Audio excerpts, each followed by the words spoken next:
The Power Workforce Interactive Calculator solves fundamental physics relationships between power, work, force, distance, and time. This calculator features a drop-down menu labeled Select Calculation Mode with 6 options: Calculate power from work and time, calculate work from force and distance, calculate force from work and distance, calculate time from power and work, calculate distance from work and force, and calculate power from force, distance, and time. For this demonstration, I've selected Calculate Power from Work and Time.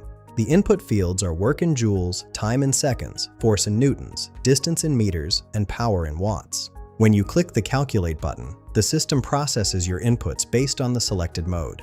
Let me demonstrate with actual values. I'll enter 10 joules for work and 10 seconds for time. After clicking Calculate, the result value shows 1000 with the unit displayed as watts.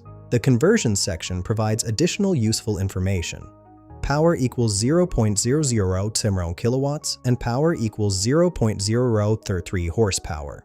The energy rate is shown as 1000 joules per second, which confirms our power calculation since power is defined as energy transferred per unit time.